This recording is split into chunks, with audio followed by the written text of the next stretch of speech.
Hello friends, welcome to this education platform. आप सभी का आपके इस यूट्यूब चैनल पर स्वागत है।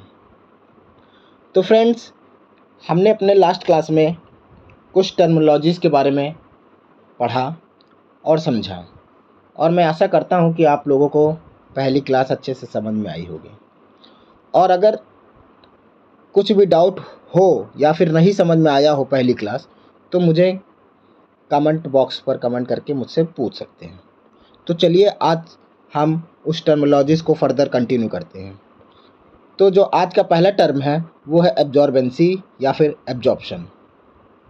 नाम से ही पता लगता है कि एब्जॉर्बेंसी या एब्जॉर्प्शन यानी कि सोखने की क्षमता। कोई एक मटेरियल किसी दूसरे मटेरियल को सोख पाता है या नहीं पाता, उसी को हम लोग एब्जॉर्प्शन कहते हैं।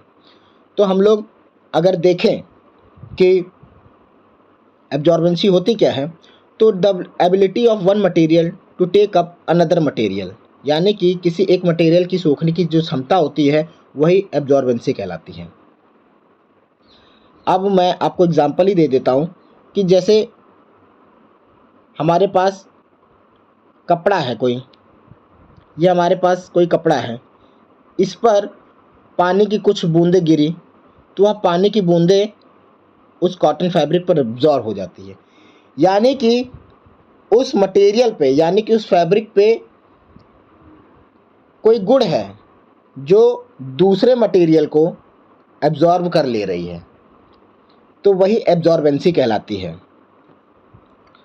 आशा करता हूँ आपको समझ में आ गया होगा कि एब्जॉर्बेंसी क्या होती है। अगला अगर हम लोग देखें, अगला पॉइंट क्या लिखा है इसका, कि प्रोसेस इन विच गैस और liquid being taken up into the pores of the fibre, yarn और फैब्रिक, या फिर हम यूँ कहें कि transfer of dye from aqueous solution to the pores of textile material. बात वही हुई जो मैंने आपको बताया कि एक कपड़ा है, अगर उस पर कुछ पानी गिर जाता है तो वो सोख लेता है। सोखता किन कारणों से है, वो कारण यहाँ पर दिया गया है, स्पष्ट रूप से लिखा हुआ है यहाँ पर कि वो सोख इस ले रहा है क्योंकि जो वो वाटर मॉलिक्यूल्स जाकर ट्रैप हो जाते हैं, फंस जाते हैं, निकल नहीं पाते, इसीलिए वह हमारा जो प्रोडक्ट होता है वो एब्जॉर्ब कर लेता है किसी दूसरे प्रोडक्ट को। तो आशा करता हूँ आपको समझ में आ गया होगा। और ये वाला जो तीसरा पॉइंट है, ये टेक्सटाइल पॉइंट ऑफ व्यू से इसकी डेफिनेशन है कि ट्रांसफ़र ऑफ डाई, जैसे मैंने आपको कल ड्राइंग ऐसे कुछ करके बताई थी कि अगर ये सपोज़ कीजिए ये वाटर डाई स्टफ़ है, ये एक पॉट है, उस पॉट के अंदर हमने रंग घोल कर रखा हुआ है और उसके बाद उसके ऊपर से हमने एक कपड़ा रख दिया, उसके अंदर हमने एक कपड़ा डिबोया। उसके बाद क्या होता है कि उसी पानी में कुछ डाई मॉलिक्यूल्स हैं। अब ये डाई मॉलिक्यूल्स पानी से, यानी कि जो एक्वस सॉल्यूशन है हमारा, पानी से उस कपड़े पर ट्रांसफ़र हो जाती है और ट्रांसफ़र होने के बाद वो कपड़े को एब्जॉर्ब कर लेती है, कपड़े में एब्जॉर्ब हो जाती है। तो यही जो पूरा प्रोसेस है वही एब्जॉर्बेंसी कहलाती है हमारी। तो आशा करता हूँ आपको समझ में आ गया होगा पूरी एब्जॉर्बेंसी की होती क्या है ये। तो आइए हम नेक्स्ट टॉपिक पर नेक्स्ट टर्म पर चलते हैं, जो है एड्जॉर्प्शन।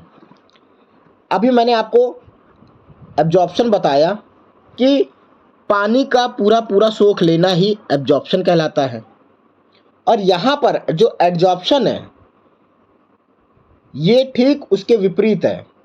मतलब एड्जॉर्प्शन जो है एब्जॉर्प्शन के विपरीत है। विपरीत कैसे है? यह the attraction of gas, liquid या solid to the surface of material, यानी कि अभी हमारा क्या था, मैंने आपको जो डायग्राम बनाया था कि डाई सॉल्यूशन से डाई ट्रांसफ़र हो जा रही है कपड़े के पोर्स, कपड़े के अंदरूनी जो वहाँ का स्ट्रक्चर है, इंटरनल स्ट्रक्चर है, उस पर डाई ट्रांसफ़र हो जा रही है, तो एब्जॉर्ब हो जा रही है यानी कि डाई। इसमें क्या होता है, एड्जॉर्प्शन में क्या होता है कि डाई एब्जॉर्ब ना होकर, ये हमारा ये सॉल्यूशन है माना और ये हमारा कपड़ा है, ये हमारा, मान लीजिए ये जो लाल स्पॉट्स है, ये जो लाल बिंदु मैंने रख रहा हूँ, ये समझिए कलर्स है, हमारे पानी में कलर घुला हुआ है, और यही कलर पानी से निकलकर कपड़े की सतह पर आकर चिपक जाते हैं। सिर्फ सतह पर चिपकते हैं, यानी कि ये लिखा हुआ मैंने यहाँ पर to the surface of material, यानी कि पानी से ट्रांसफ़र होकर जो डाई है हमारी कपड़े के सरफेस पे जाकर एडहियर हो जाना, चिपक जाना ही एड्जॉर्प्शन कहलाता है। इतनी बात समझ में आए कि एब्जॉर्प्शन क्या होता है और एड्जॉर्प्शन क्या होता है। तो इसको समझाने के लिए चलिए मैं फिर से आपको एक बार उदाहरण की ओर ले चलता हूँ। देखिएगा आप इसको गौर से, मैंने जो डायग्राम बनाया था अभी, तो वही डायग्राम है ये। एड्जॉर्प्शन देखिए आप, एड्जॉर्प्शन में क्या बोल रहा है, ये हमारा पॉट है, ये हमारा डाई बाथ है, ये हमारा डाई बाथ है, इसके अंदर ये जो है वो फैब्रिक है, पानी में ये जो ग्रीन ग्रीन स्पॉट्स दिख रहे हैं वो डाई है, और ये हमारा जो ब्राउन कलर का जो प्रोडक्ट है वो फैब्रिक है। अब ये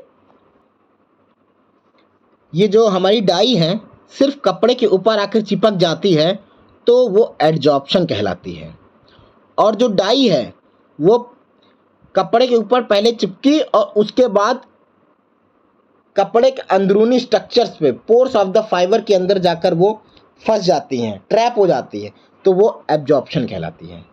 यानी कि डाइंग प्रोसेस में, पूरे डाइंग प्रोसेस में सबसे पहले कपड़े पर आकर डाई चिपकती है और उसके बाद कपड़े के इंटरनल स्ट्रक्चर पर वो डाई ट्रांसफ़र हो जाती है। बात समझ में आई?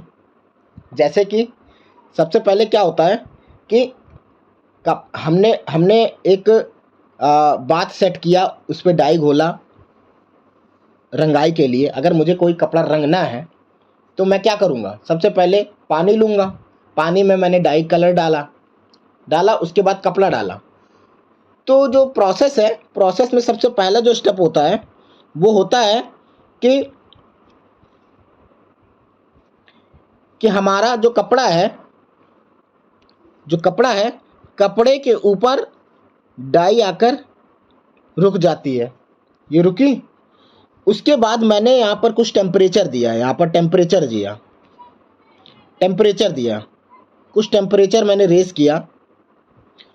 तो टेम्परेचर रेस करने के बाद क्या होता है कि वो जो डाई थी, जो अभी तक कपड़े की सतह पर थी, सरफेस पे थी, चिपकी हुई थी, वो डाई अब क्या होती है, वो ट्रांसफ़र हो जाती है सरफेस से इंटरनल स्ट्रक्चर पे। यानी कि सरफेस से डाई हमारी ट्रांसफ़र हो जाती है फाइबर्स के पोर्स पर। पोर्स मतलब अंदर उसके जो इंटरनल स्ट्रक्चर हैं, जो छिद्र हैं फाइबर्स के, जो छोटे छोटे स्पेस होंगे फाइबर्स के, उस पर जाकर वो टैप हो जाती है और हमारी डाई एब्जॉर्ब हो जाती है। अब तो चलिए हम अपने नेक्स्ट स्लाइड की ओर चलते हैं। नेक्स्ट टर्म हमारा एडहेशन कहता है कि the force that hold different material together at their interface and resist separation into two layer, या फिर it is attraction between the molecules of two different material. पहला एग्जाम्पल अगर देखेंगे तो लिखा हुआ है कि बारिश की बूंद का पत्तों पर चिपके रहना। दूसरा एग्जाम्पल है कि बारिश की बूंद विंडो ग्लास पर चिपक जाना। ये किस कारण से हो रहा है? इसका कारण है एडहेशन, यानी कि ये एक तरह का अट्रैक्शन है। पानी का गुण है, पानी के दो गुण होते हैं, एक होता है एडहेशन, एक होता है कोहेजन। ये पानी के दो गुण होते हैं और दो अलग तरह के गुण हैं ये। पहला जो है एडिशन है और दूसरा कोहेजन है। तो पहला जो है एडिशन क्या कहता है कि ये एक तरह का अट्रैक्शन है बिटवीन, किसके बीच में, यहाँ पर दो अलग अलग अलग मॉलिक्यूल्स जब आपस में मिलेंगे तभी वो चिपकेंगे, तभी वो एडिशन कहलाएगा। जैसे एक पानी की बूंद पहला सब्सटेंस हो गया, पहला मटेरियल हो गया, और दूसरा पत्ता पहला सब्सटेंस, दूसरा सब्सटेंस हो गया। यानी कि पानी की बूंद और पत्ता आपस में अट्रैक्ट कर रहे हैं, तो अभी वो जाकर पत्तों पर वो जो बूंद है चिपकी रह पा रही है। इसका कारण क्या है? पत्तों पर पानी का चिपका रहना, उसका कारण है एडहेशन। ठीक है, बात आपको समझ में आई? तो चलिए हम दूसरे स्लाइड पर चलते हैं। Cohesion means water likes to stick itself. अब देखिए, मैंने अभी आपको बताया था कि वाटर की दो प्रॉपर्टीज होती हैं। पहला प्रॉपर्टीज है कि एडहेशन और दूसरा प्रॉपर्टीज है कोहेजन। तो यहाँ पर लिखा हुआ है कि water like to stick itself, मतलब कि वाटर खुद से ही, उसके पास ऐसी प्रॉपर्टी, वो खुद से ही चिपक लेती है। यानी कि अगर मैं एक पानी की बूंद यहाँ रखूँ और दूसरी पानी की बूंद यहाँ रखूँ, तो आप ये मत सोचिएगा कि वो अपने जादू से दोनों जो बूंदें हैं वो आपस में चिपक जाएंगी। नहीं, अगर मैं उनको हल्का सा उसको दिशा दे दूंगा ना, हल्का सा दिशा दे दूंगा, एक वाटर ड्रॉपलेट को अगर मैं हल्के से दूसरे से मिला दूंगा ना, हल्का सा भी टच करा दूंगा, तो ये दोनों जो हमारी बूंदें थी वो एक में बदल जाएंगी। यानी कि दोनों बूंदें मिल जाएंगी। क्यों मिल गई? क्योंकि यहाँ पर लिखा हुआ है लाइक टू स्टिक इटसेल्फ। यानी कि इसमें क्या होता है कि इसमें अट्रैक्शन होता है सेम काइंड ऑफ मॉलिक्यूल या एटम्स का। ठीक है, इतनी बात समझ में आ गई। और एडिशन में क्या था? डिफरेंट काइंड ऑफ एटम्स या मॉलिक्यूल का। वहाँ पर देखिए पत्ता और वाटर चिपक रहा था, यहाँ पर पानी पानी चिपक रहा है। इतनी बात समझ में आ गई। तो अगर मैं आपको दिखाता हूँ एग्जाम्पल, ये देखिए वही एग्जाम्पल है, वाटर प्लस अदर एलिमेंट। तो ये देखिए वाटर, पत्ते की सतह पर पानी चिपका रह गया, और वाटर मिलता है तो ये आपस में मिल जाता है, चिपक लेता है। तो यही कारण है एडिशन और कोहेजन में, यही फ़र्क है। एडिशन क्या होता है कि अट्रैक्शन बिटवीन डिफरेंट एलिमेंट, और कोहेजन में क्या होता है? Same element. मतलब एक ही घर के लोग हों और इसमें दो अलग अलग लोग हों। इतनी बात समझ में आ गई लोग? तो चलिए ठीक है, आइए हम अपने, ये देखिए नोट पर अगर देखेंगे तो यहाँ पर लिखा हुआ है कि जो cohesion and adhesion are two water properties that describes how water molecule interact with each other. ठीक है, तो चलिए हम अपने नेक्स्ट टर्म पर चलते हैं, जो कि है एक्सीलरेशन या फिर एक्सीलरेंट। इसका मतलब ये हुआ, जैसा आपने देखा होगा कि इस शब्द का जो मतलब है वो एक्सीलरेंट या फिर एक्सीलरेशन, देखिए का स्पीड से कुछ ना कुछ हमको समझ में आ रहा है, स्पीड से पुशअप से। एक्सीलरेशन को लगे तो कहते हैं जब गाड़ी चलाते हैं हम लोग, तो उसको कहते हैं ना भाई एक्सीलेट करो, थोड़ा और तेज़ भगाओ ना गाड़ी को। तो ठीक वैसे ही यहाँ पर भी एक्सीलरेशन का वही मतलब है कि गति को तेज करना, और जो गति को तेज करता है उसे ही एक्सीलरेंट कहते हैं। यानी कि अगर मैं कोई प्रोसेस कर रहा हूँ, मैं कपड़ा, मान एज्यूम करिए मैं कोई कपड़ा रंगना चाहता हूँ, ये पानी है, उस पर मैंने कपड़ा डाल दिया और रंगना चाह रहा हूँ, तो डाई जो है धीरे धीरे धीरे धीरे धीरे धीरे करके कपड़े पर जा रही है, चढ़ रही है। तो मैं कोई ऐसा केमिकल मिला दूँ कि जो डाई अभी तक धीरे धीरे चल रही थी, अब उसकी रफ्तार दुगनी हो जाए, उसी को हम लोग क्या कहते हैं? एक्सीलरेशन। अब मुझे ऐसा लगता है कि आपको ये बात समझ में आ गई होगी कि एक्सीलरेशन होता क्या है।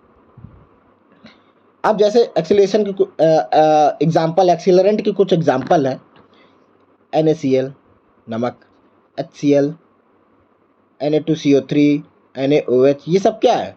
ये सब एक्सीलेंट के कुछ एग्जाम्पल हैं। ठीक है, तो आइए हम अपने नेक्स्ट स्लाइड पर चलते हैं। हमारा नेक्स्ट स्लाइड क्या कहता है?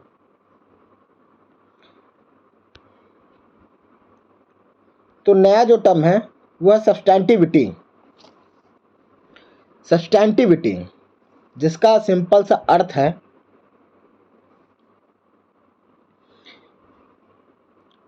हम लोग डाइंग ही पढ़ रहे हैं तो सब कुछ डाइंग से ही रिलेटेड है। ये हमारा कपड़ा है, ये हमारा पानी है, इसमें रंग घुला हुआ है।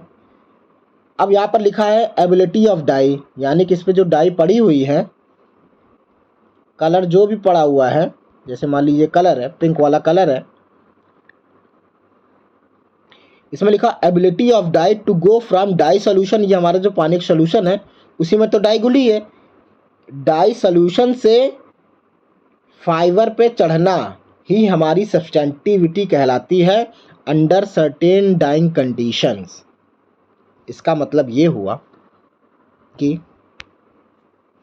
हमने डाई किया, मुझे डाई करना है, ठीक है, मुझे जो कलर करना है किसी कपड़े पर, तो अभी मैंने क्या किया था, डाइंग कंडीशंस का मतलब क्या होता है? कंडीशंस का मतलब मैंने उस पर कुछ टेम्परेचर दिया, कुछ केमिकल इस्तेमाल किए, कुछ पीएच का इस्तेमाल किया, ये सब क्या है? कंडीशंस है। तभी हमारी जो डाई है वो ट्रांसफ़र हो रही है सॉल्यूशन से डाई सबस्ट्रेट पर, ठीक है, यानी कि फाइबर पर। बात समझ में आए कि ये सब्सटैंटिविटी क्या होती है? इसमें एक बात ध्यान दीजिएगा कि इसमें हम लोग सब्सटैंटिविटी वही होगी जब हम जब डाई करते समय उसमें कुछ कंडीशन, कुछ ना कुछ डाइंग कंडीशन देंगे ही देंगे। अब जैसे कि उदाहरण के तौर पर अगर हम देखें तो लिखा है कि dark colour means more substantivity towards fibre. अगर मैंने यहाँ पर एक गाढ़े कलर का कपड़ा रख दिया और एक हल्के कलर का कपड़ा रख दिया, तो उन दोनों में सबसे ज़्यादा सब्सटैंटिविटी किसकी होगी? वो गाढ़े कलर वाले कपड़े की। क्यों होगी? क्योंकि उसका जो फाइबर है वो जो जैसे मान लीजिए एक कॉटन है और एक पॉलिएस्टर है, एक कॉटन प्रोडक्ट है और एक पॉलिएस्टर प्रोडक्ट है। एक कपड़ा हमारा कॉटन का बना है, एक अपना कपड़ा हमारा पॉलिएस्टर का बना है। तो हम ये देखते हैं कि जो कॉटन वाला कपड़ा है उसकी एब्जॉर्बेंसी अच्छी होगी क्योंकि कपड़ा सोख लेता है। तो जब सोखेगा तो डाई भी हमारी सोखने के साथ साथ डाई बाद से हमारी सॉल्यूशन से कपड़े पर चढ़ जाएगी और जितना डाई होगा वो ऑलमोस्ट ट्रांसफ़र हो जाएगा। लेकिन पॉलिएस्टर जो होता है वो पानी पे देखिए जल्दी से नहीं भीगता, नहीं सोखता, नहीं एब्जॉर्ब करता। जब एब्जॉर्ब ही नहीं कर रहा तो डाई हमारी सॉल्यूशन से ट्रांसफ़र ही नहीं हो रही है। तो यहाँ पर अगर यहाँ पे मान लीजिए 100% अगर हमने यहाँ पर कलर बनाया है तो ऑलमोस्ट 90% कलर चढ़ जाएगा इस पर, 10% रिमेनिंग बच जाता है। वहीं पे अगर मैं पॉलिएस्टर की बात करूं, अगर मैंने यहाँ पर 100% कोई अगर कलर बनाया है तो वो कहीं ना कहीं 50 या 60% जाकर कलर कपड़े पर चढ़ता है, ट्रांसफ़र होता है, और बाकी 40% हमारा रह जाता है। इसी कारण से ये हमारा कलर लाइट हो जाता है और जो हमारा दूसरा कलर था वो डार्क हो जाता है। आशा करता हूँ आपको समझ में आ गया होगा।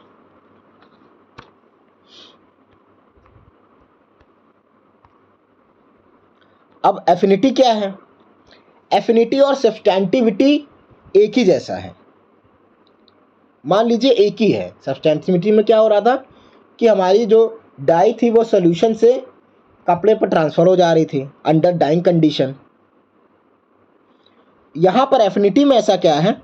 एफिनिटी में भी डाई, देखिए डाई मूव कर रही है सॉल्यूशन से मटेरियल पे, लेकिन बिना किसी कंडीशन के।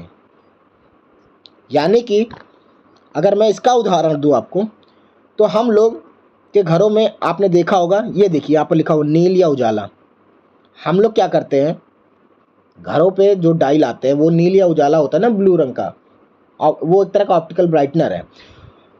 तो हमने क्या किया, उसको पानी में घोला, उसके बाद हमने अपना सफ़ेद कपड़ा डाल दिया उसमें, ठीक है, कपड़े को डाला और कुछ उसमें हम लोग क्या उस पानी को गर्म करते हैं या फिर कोई केमिकल डालते हैं? नहीं डालते हैं ना, कोई भी डाइंग कंडीशन नहीं लगाते, बिना किसी डाइंग कंडीशन के। तब भी वो कपड़ा सफ़ेद से हल्का नीला हो ही जाता है कि नहीं। तो ठीक वही है, यहाँ पर बिना किसी डाइंग कंडीशन के डाई मूव कर रही है हमारे सॉल्यूशन से मटेरियल पर, तो वो एफिनिटी कहलाएगी। और अगर हमने कंडीशन लगा दिया तो वो सब्सटेंटिविटी कहलाएगी। आशा करता हूँ आपको ये चीज़ें समझ में आ गई होगी।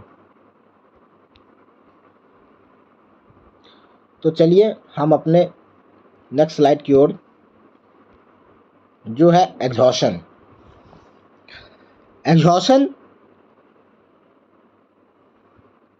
It indicates the amount of dye gone from solution to fiber under given dyeing condition. Affinity, substantivity और एग्जॉशन, ये तीनों टर्म आपस में लिंक्ड है, एक ही जैसे लगते हैं। बस थोड़े कहीं ना कहीं कुछ कंडीशन होगा जिनको एग्जॉशन के तौर पे हमको याद करना पड़ता है, एफिनिटी के तौर पर याद करना पड़ता है, सब्सटेंटिविटी के तौर पर याद करना पड़ता है। ये भी वही कह रहा है कि ये amount of dye transfer from solution to fibre under given dyeing, ये एकदम सब्सटेंटिविटी के जैसा है। अब यहाँ पर क्या है, एग्जॉस्टिंग एजेंट क्या है, NaCl है, ग्लोबल सॉल्ट है जिसे हम लोग सोडियम सल्फेट कहते हैं, ये एक तरह का एग्जॉस्टिंग एजेंट। ये हमारा जो ट्रांसफ़र रेट है, डाई का ट्रांसफ़र रेट है, ये उसको इंक्रीज़ कर देता है रेट ऑफ डाइंग को, ट्रांसफ़र ऑफ डाई को फ्रॉम सोल्यूशन टू सबस्ट्रेट, तो वो हमारा क्या कहलाता है, एग्जॉशन कहलाता है। आशा करता हूँ आपको अभी तक मैंने जितना भी आपको समझाया वो चीज़ें आपको समझ में आ गई होगी। तो मेरा मानना है कि आज के लिए इतना सफिशिएंट है, और हम कल मिलेंगे आपके नेक्स्ट टॉपिक पर, जो और भी कुछ हमारे पास टर्म्स है उसे हम पूरा करेंगे और अच्छे से बेहतरीन तरीके से समझेंगे। तो थैंक यू फॉर वॉचिंग।